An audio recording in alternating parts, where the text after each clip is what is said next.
pessoal, podem abrir o seu livro na página 3 de História. Na aula de hoje, nós vamos continuar os nossos conhecimentos. Por quê? Porque ao longo dos 2 primeiros bimestres, a gente veio falando sobre o interesse de Portugal de começar as suas viagens. Depois a gente viu que no meio de uma dessas viagens, eles descobriram o Brasil. Vimos também que depois eles vieram para cá e começaram a explorar o pau-brasil. E aí, com o passar do tempo, eles foram se instalando aqui, né? Vendo o interesse de vir morar aqui e chamando cada vez mais pessoas. Então, na aula de hoje, a gente vai começar esse bimestre falando sobre a colonização do Brasil. O que é você colonizar um lugar? É você chegar nesse lugar e fazer e criar uma determinada população ali e estabelecer uma residência fixa naquele local, né? Então foi isso que Portugal fez aqui no Brasil. Então, entre 1500 e 1530, Portugal avançou pouco na colonização do Brasil. Essa colonização foi feita através de expedições. Eles começaram a fazer expedições, começaram a fazer extração e exportação do pau-brasil, por conta da tinta vermelha que tinha dentro dele. Então, eles começaram a comercializar. E aí, isso não foi suficiente para eles, para poder garantir que eles tomassem posse do território brasileiro. E aí, o que eles vão fazer? O Brasil, ele começou a implantar um modelo, uma forma, uma estratégia para poder tomar conta desse espaço do Brasil. Que estratégia foi essa? As capitanias hereditárias e o governo geral. Então vamos ver o que foram primeiro as capitanias hereditárias, tá? Apesar dos portugueses terem chegado no Brasil em 1500, durante as décadas seguintes, o território não foi prioridade. Os negócios que eles estabeleceram com a Índia, sobretudo, após conseguir navegar entre a Europa e a Ásia, contornando a África, tiveram maior atenção por parte de Portugal. Com o passar dos anos, o comércio entre Portugal e as Índias estava entrando em decadência, estava começando a diminuir aquele comércio. Então, isso não era lucrativo para eles. Por outro lado, o pau-brasil se tornava cada vez mais importante para a economia portuguesa.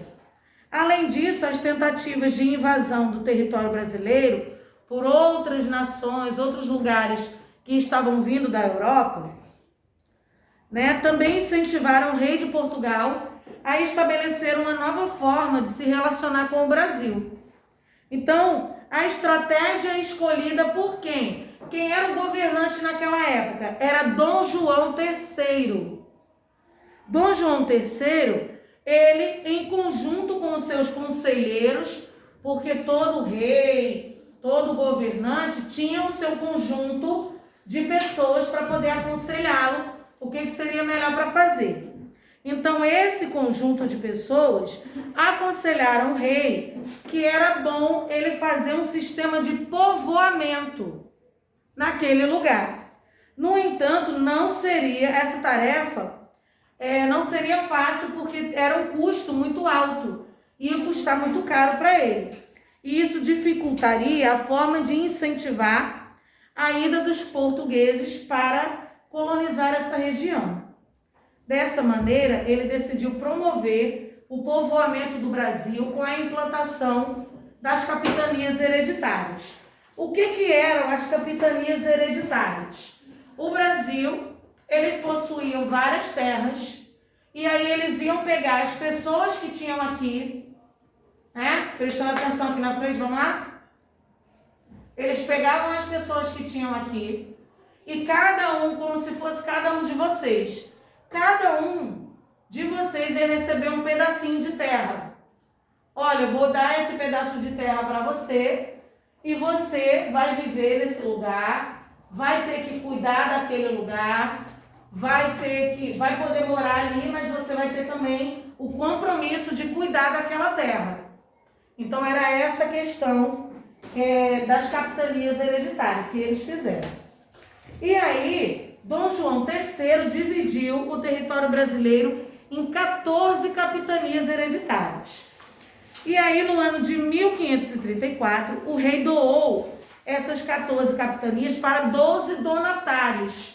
Essas pessoas que recebiam a doação da terra, que recebiam essa capitania hereditária, era chamada de donatário, né? E seguindo disso, a gente tem aqui o mapa na página 4 que mostra como foram divididas essas capitanias, né? Que em seguida, esses donatários, eles iam receber 2 cartas.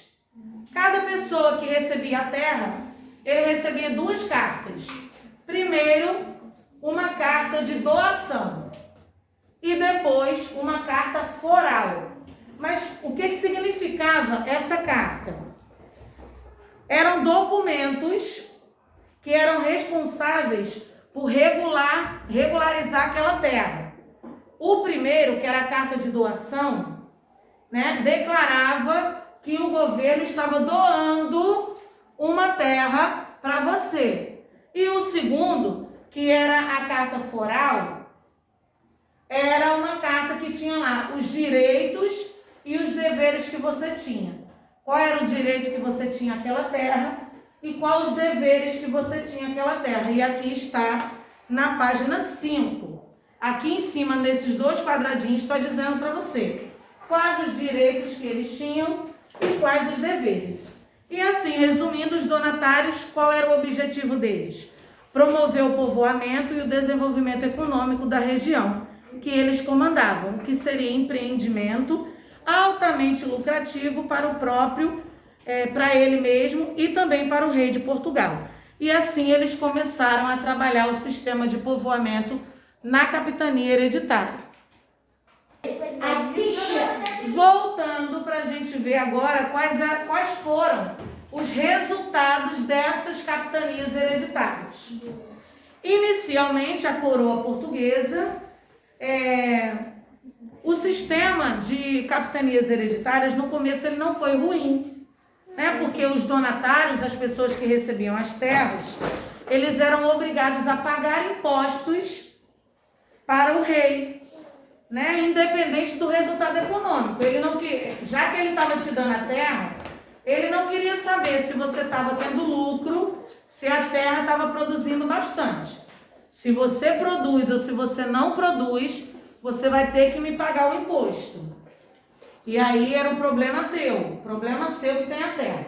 Eu quero receber meu imposto. Então, no começo, era bom para a coroa portuguesa, que eles estavam tendo lucro, né? Mas, por outro lado, esse sistema dos donatários assumiram risco de se aventurar no Brasil.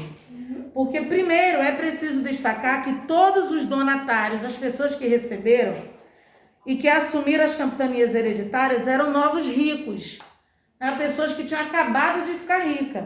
Ou seja, eles possuíam, eles conseguiam fortunas com as expedições marítimas. Acabei de ficar rico, a pessoa estava lá, né, se achando que agora ela era uma pessoa que era dona de uma terra, ela fazia exportação, então era uma pessoa importante, estava lá meio deslumbrada, né? E aí, isso quer dizer que não eram pessoas com tradição nos negócios. Essas pessoas não tinham experiências em negócios. E a alta nobreza e a elite econômica portuguesa não entendia o investimento nas capitanias como interessante. Então, eles entendiam isso como um alto risco no negócio.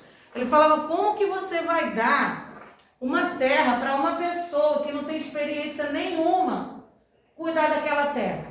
Isso não vai dar certo. Então, eles, os ricos, né, eles não concordavam de entregar essas terras para essas pessoas.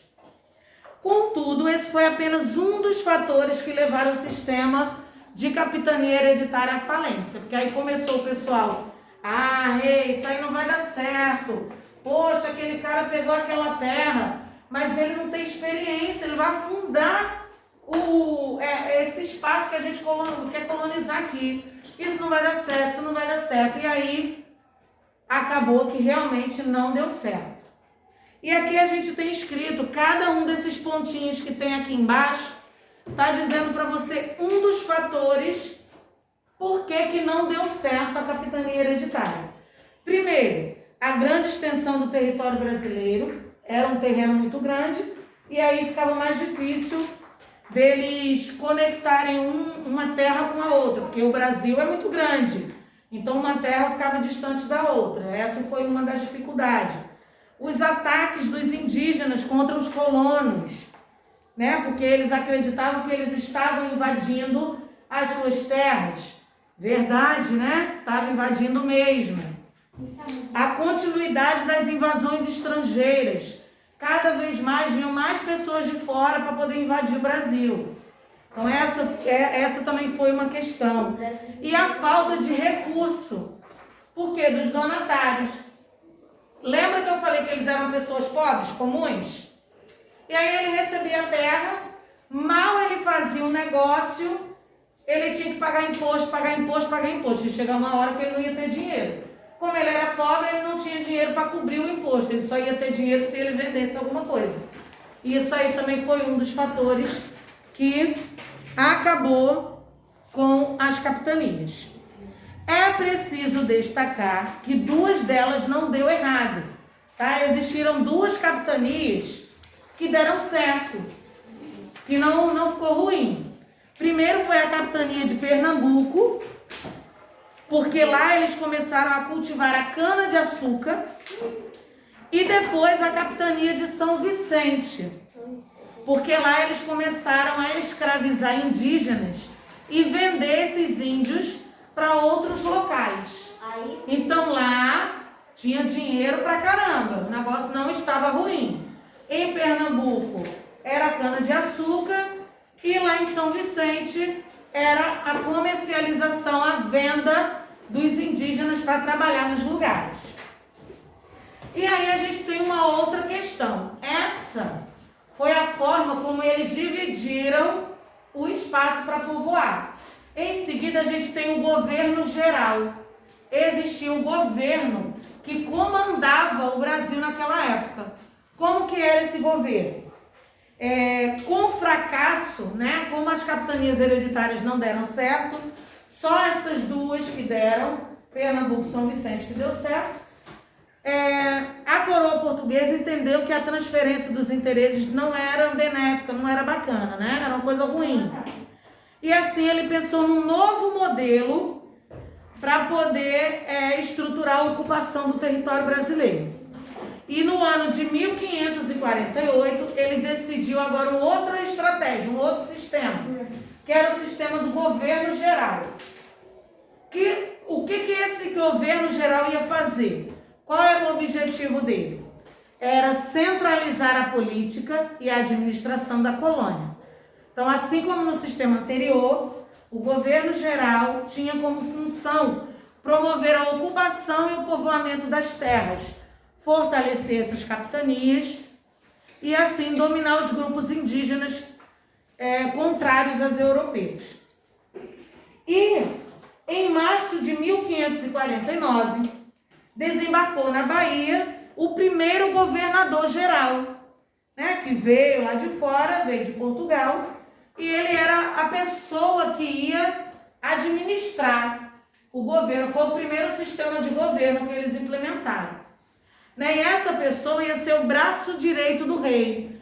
Já que o rei não estava ali, ele ia ser o manda-chuva, ele ia observar tudo e depois ele ia chegar lá e ia contar para o rei.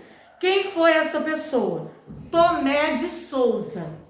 Começam a surgir alguns nomes que a gente precisa gravar esses nomes, porque tem uns nomezinhos que são importantes, temos que gravar.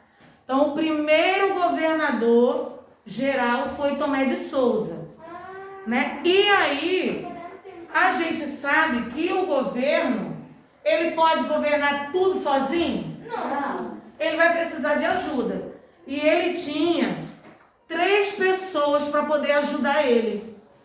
três auxiliares, né, para poder ajudar ele a fiscalizar e comandar tudo. E aí, como que eles chamavam? Primeiro era o ouvidor-mor.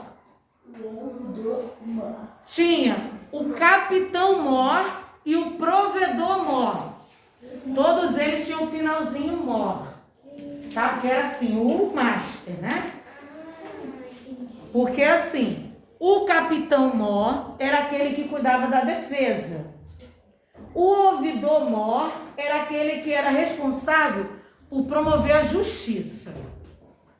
E o provedor-mor era aquele que era encarregado da economia.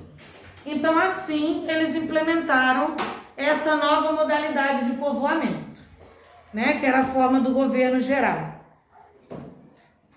É importante a gente destacar que lembra daquela comunidade, aquela companhia de Jesus, que os padres eram chamados como jesuítas, né? Isso caiu na prova no segundo bimestre.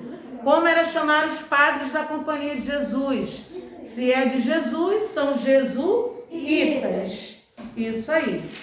E eles vieram, né? E foram chefiados pelo padre Manuel da Nóbrega, que era o padre, tipo um papa assim, que comandava a parada naquela época, né? E ele intensificou o contato dos portugueses com os indígenas. Por quê?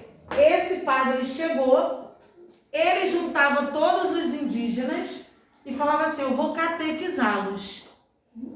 Né? Quem é católico vai lembrar, vai saber dessa palavra catequese, né? Que é a forma que eles vão, quando você vai para a igreja, vai estudar sobre a Bíblia, os princípios religiosos, para poder fazer primeira comunhão, né? Então isso é uma coisa mais comum na igreja católica.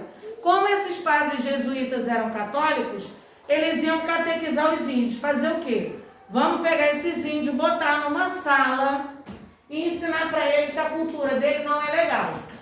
Eu vou ensinar ele a cultura do branco lá da Europa, que aqui é que está correta as coisas. Então ele ia ensinar como que era a cultura dos europeus, dos portugueses para os índios. E isso eles chamavam de catequizar os índios, né? Ensinar para eles uma nova forma de viver. E isso é um desrespeito, né? Porque aí você está dizendo que a cultura do índio não é legal. Eu vou ensinar para você o que é bom. E aí não era bacana. Mas mesmo assim, eles começaram esse sistema aí. Tomé de Souza, que foi o primeiro governador, ele foi substituído no ano de 1553. Quem substituiu ele? Duarte da Costa, que veio com diversos colonos, e o padre jesuíta José de Anchieta, que foi o fundador do Colégio de São Paulo e futura cidade do mesmo nome. Então, nessa época, em 1553, surgiria uma cidade que ele deu o nome de São Paulo, e hoje é a cidade de São Paulo. Então, assim que foram surgindo as coisas, né? E aí a gente tem vários momentos em que um governador saía, entrava o outro. Você vê que vem Tomé de Souza, e aí agora ele já saiu, entrou Duarte da Costa, depois ele também vai sair e vai entrar Mendes Sá, que é uma outra pessoa que vai entrar no lugar dele para governar. E aí a gente tem a parte onde diz que Mendes Sá foi o governador geral até 1572, até ele morrer. Quando ele entrou no governo, ele ficou no governo por bastante tempo, até a sua morte. Ele só saiu do governo porque morreu, né? E aí, a gente tem os poderes locais, né? Durante a colonização, a coroa determinou a criação de Câmara Municipal. Esses órgãos tinham o objetivo de administrar as vilas e as cidades.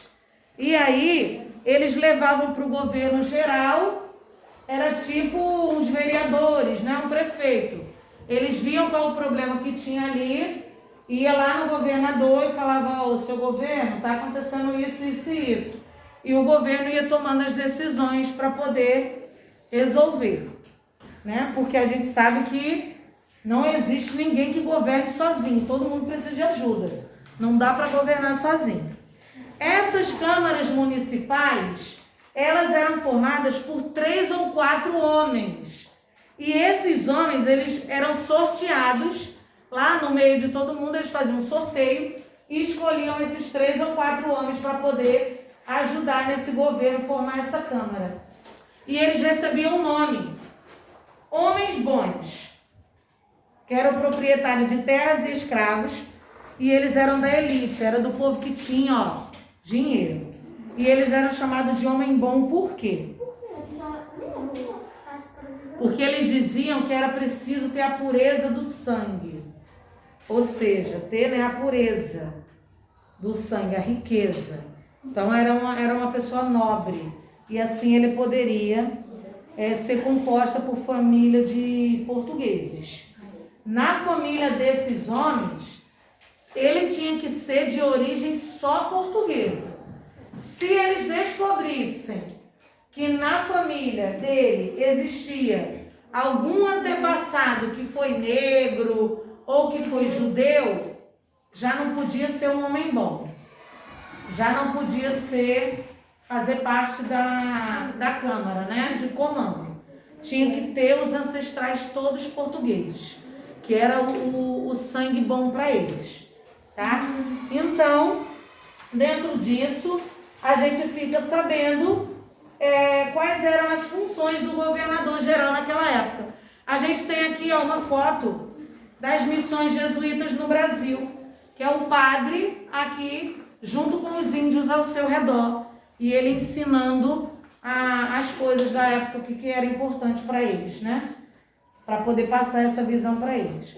Qual era a função do governador nessa época? Cada um desses pontinhos aqui mostra para você quais as funções, né? Decidir e cobrar os impostos locais, gerenciar os gastos e rendas da administração, promover justiça, desenvolver a cidade com a criação de ruas, estradas e prédios, regulamentar o comércio e conservar as regiões e manter a cidade ou a vila limpa. Aqui na outra parte é uma partezinha que fala sobre a Igreja Católica, que ele vai dizer o porquê que a Igreja Católica era importante. Ele diz, os jesuítas criaram grandes escolas, né, para poder catequizar os indígenas, onde eles ensinavam os hábitos europeus de trabalho e de comportamento. E nesse sentido, os padres apresentavam a Bíblia, ensinavam eles a rezar, ensinavam a língua portuguesa, como eles deviam trabalhar e outros hábitos e costumes. Agora vocês vão responder a página 9 e 10, além da atividade do seu caderno. Qualquer dúvida é só chamar. Até a próxima aula.